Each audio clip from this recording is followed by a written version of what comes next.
Buenas tardes. Bueno, quería agradecer a las autoridades de Fundaler por haberme invitado a participar nuevamente del meeting digital de la Fundación. Al doctor Leonardo Grading, Pablo Moreno, al doctor Natalio Salmún, muchas gracias. Bueno, vamos a hablar en este momento de vacunas COVID. Como nosotros sabemos, la mayoría de los coronavirus causan enfermedad leve, resfríos comunes, de baja virulencia. Sin embargo, tenemos algunos de ellos, como el SARS-CoV-1, el MERS-CoV o actualmente el SARS-CoV-2, SARS por las siglas de síndrome respiratorio agudo severo, que han causado los dos primeros epidemias y ahora el SARS-CoV-2, una pandemia que fue declarada el 11 de marzo del 2020 por la Organización Mundial de la Salud.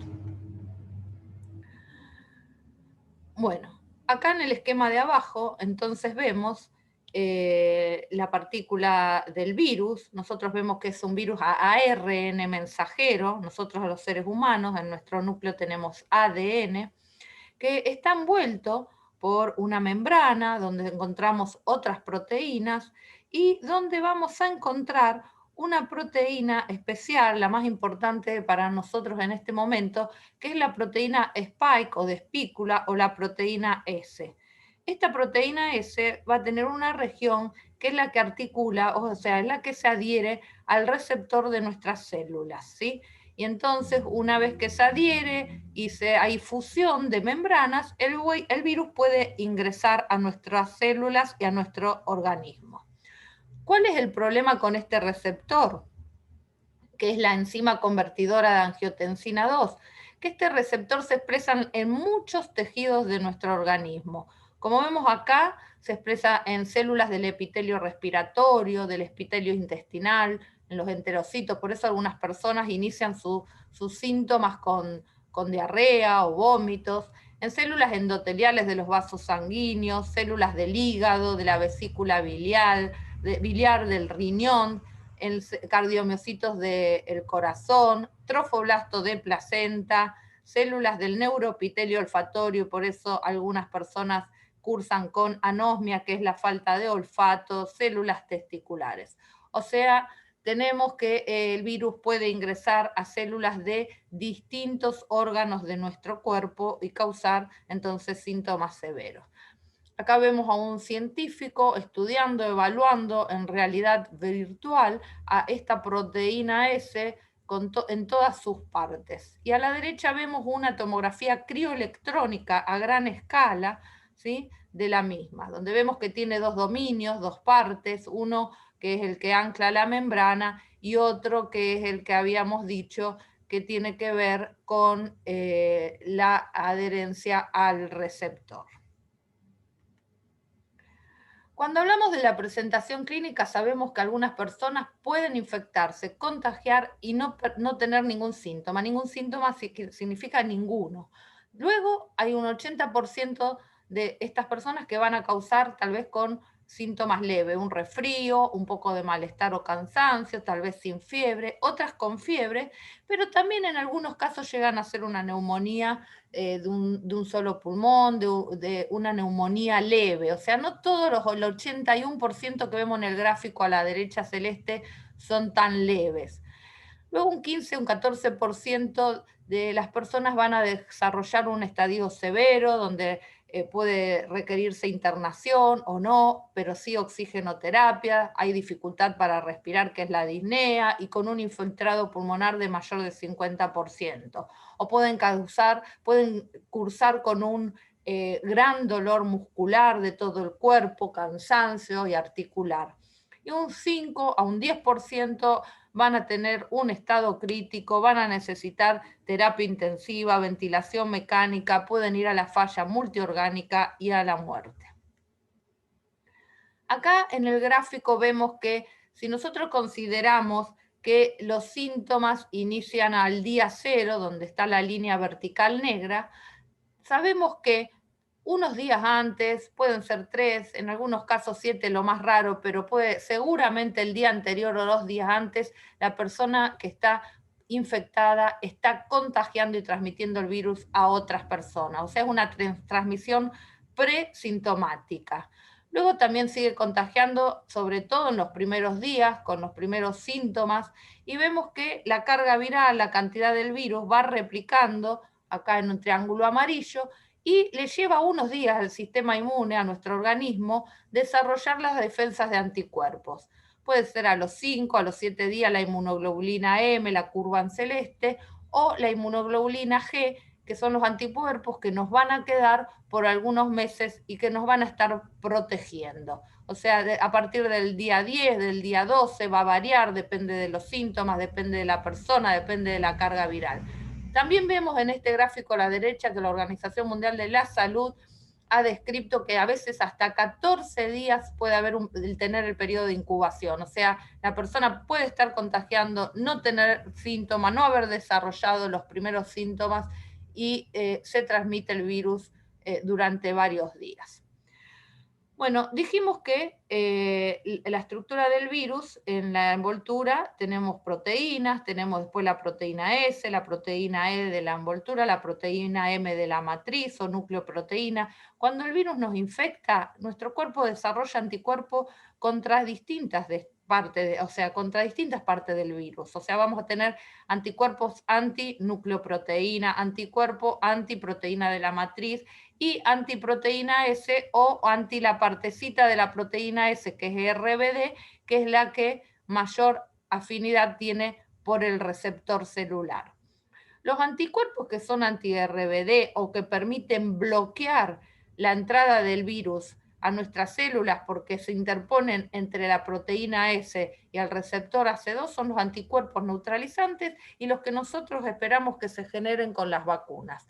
También esperamos que se genere una respuesta celular porque necesitamos de células que son los linfocitos T citotóxicos que van a lisar o destruir otras células que estén infectadas, lo vemos acá, por el virus, donde los anticuerpos no pueden actuar. O sea que los dos tipos de respuesta son muy importantes.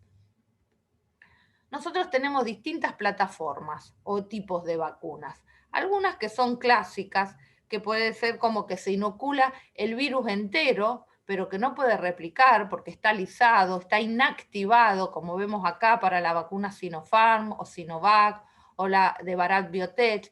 O sea, por medios físicos químicos se inactiva el virus, ese virus entra a nuestro organismo, se desarrollan anticuerpos contra distintas partes del virus, no solo la proteína S, y no pueden actuar. Luego tenemos otras vacunas que son más innovadoras, que es una plataforma que se utilizó para el cáncer, para tratamientos para el cáncer. Entonces, el objetivo es introducir una secuencia génica, o sea, un pedacito del ARN mensajero que va a ser el que sintetice a partir de nuestros propios elementos en la célula, en el citoplasma, hay que aclarar, porque este ARN mensajero no va a entrar al núcleo y no se va a insertar en nuestro genoma, que nuestro genoma es ADN, no ARN, o sea, pero se va a generar, se va a producir la proteína S para que nuestro cuerpo genere los anticuerpos contra la proteína S y bloquee la entrada del virus al organismo. Entre estos ejemplos tenemos a la vacuna Pfizer, a la vacuna Moderna y a la vacuna CureVac. Luego, otra plataforma de vacunas ya conocidas por nosotros son las que son a virus que actúan como vectores. ¿Qué quiere decir vector? Que lleva algo, como un camioncito que lleva, y lleva la información para que se produzca la proteína S del coronavirus. ¿Y qué se utiliza como virus vector? Se utiliza un adenovirus. Estos adenovirus que dijimos que son, al igual que los coronavirus de baja virulencia, son adenovirus que causan resfríos comunes. Son adenovirus que son inocuos, inofensivos para nosotros, y que además están cortados en una parte de ese virus para que no puedan replicar. O sea, los adenovirus que llevan la información adentro de la proteína S, para que se genere la proteína S, no replican y no entran al núcleo. Y las vacunas que utilizan esta plataforma son la Sputnik V, la de Oxford AstraZeneca, la de Johnson Johnson y la CanSino. Hay otro tipo de vacunas que usan solamente tal vez un pedacito de la proteína o una proteína, que entonces son a proteínas recombinantes que se generan en el laboratorio, como Novavax, y después hay otras que simulan una partícula viral y estas vacunas se encuentran un poquito más atrasadas en su fase 2 o 3. ¿Cuáles son las ventajas y desventajas de una sola dosis? ¿Tan cuestionado que tanto se planteó? Bueno, nosotros vemos que, por ejemplo, la vacuna de Johnson Johnson usa una sola dosis y el virus que utiliza como vector para llevar la información de la proteína S del coronavirus es el adenovirus 26. La vacuna de CanSino también es una sola dosis, pero en vez de utilizar el adenovirus, estos son adenovirus humanos, usa el adenovirus 5. En cambio, la vacuna de AstraZeneca se aplican 2 dosis y utiliza un adenovirus, acá vemos CH, de chimpancé, pero las 2 dosis utilizan el mismo vector, o sea, para llevar la información de la proteína S. Entonces, cuando se aplican 2 dosis, acá vemos en esta curva sería la cantidad de anticuerpos que se genera y el tiempo que duraría en esto. En la curva, acá en la abscisa, vemos el tiempo. Y vemos que la cantidad de anticuerpo que se genera más alta dura cierto tiempo, pero si aplicamos 2 dosis, dura un poco más de tiempo y una cantidad mayor de anticuerpos se producen en nuestro organismo. ¿Qué sucede con la Sputnik V? La Sputnik V utilizó para una dosis el adenovirus 26 como la de Johnson Johnson y para la segunda dosis, cuando nos aplicamos, utiliza otro adenovirus. Y esta estrategia lo que hizo fue que esta vacuna lograra una mejor eficacia, con una mayor cantidad de anticuerpos y un poco de mayor duración en el tiempo de estos niveles de anticuerpos más elevados. Si nosotros entonces diéramos una sola dosis de la vacuna Sputnik, estaríamos aplicando un esquema vaccinal similar a la de Johnson Johnson con una sola dosis de adenovirus 26. Claro que los estudios no estaban hechos con una sola dosis, entonces lo que se hizo en nuestro país es ver qué pasaba con las personas que aplicándose una sola dosis cómo era la cantidad de anticuerpos o la duración que aún se está estudiando en el tiempo. Pero cuando nosotros nos vamos a comparar la eficacia de las vacunas contra el COVID o el SARS-CoV-2, nosotros tenemos que distinguir el estadio clínico, qué es lo que estamos protegiendo con esta vacuna. Y nosotros vemos que para una prevención de enfermedad leve, o sea, síntomas leves, bueno, la eficacia varía. Se logra un 94% para Moderna, 95% para Pfizer, un 91% para Sputnik V, que son todas buenas eficacias. Pensemos que la OMS recomienda o solicita que tienen que tener una eficacia de 50 o mayor para considerarse que puedan ser autorizadas para su uso de emergencia. También hay que tener en cuenta, por ejemplo, qué sucedió con Johnson Johnson. Bueno, que depende del estudio donde se realizó, si en Estados Unidos, Latinoamérica o Sudáfrica, vemos que la eficacia varía. También tenemos que considerar en cuándo se hicieron estos estudios, porque no es lo mismo con la primer cepa de SARS-CoV-2 circulante que con las variantes y mutaciones que fueron apareciendo. Pero lo importante de esto es ver que cuando nosotros nos referimos a la prevención, o sea, proteger de hospitalización o de COVID severo, todas las vacunas tienen una protección del 97% para Moderna, pero del 100% para el resto, o sea, todas las vacunas conocidas hasta ahora. ¿Qué nos está diciendo? Que tal vez nosotros nos vacunamos con 2 dosis, esperamos las 3 semanas para que se genere ese título de anticuerpos, ese nivel de anticuerpo que requerido para estar bien protegidos, y entonces vamos a poder estar tranquilos de que no vamos a padecer un COVID que nos lleve a hospitalización en terapia intensiva o muerte, lo que no significa que tal vez no tengamos un COVID leve, algunos síntomas o que nos sigamos infectando y podamos seguir transmitiendo el virus.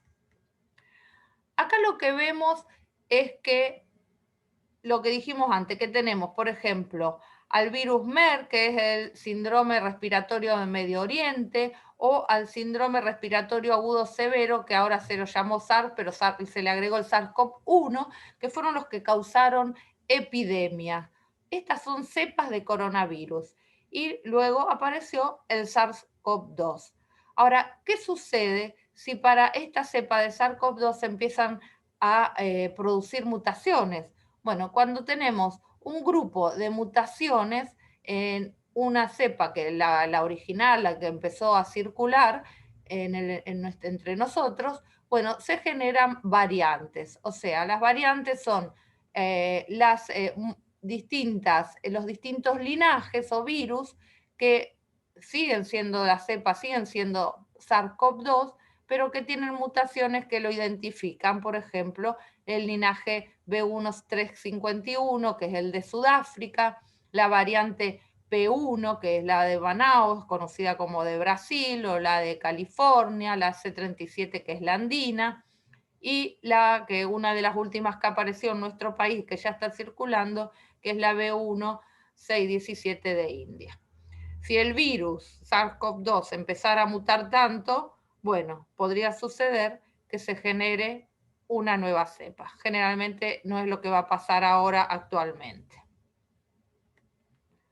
Entonces, las mutaciones en regiones de la proteína S, que es la que interaccionan con el receptor, son las más preocupantes, ¿no? Son las variantes que se llaman preocupantes.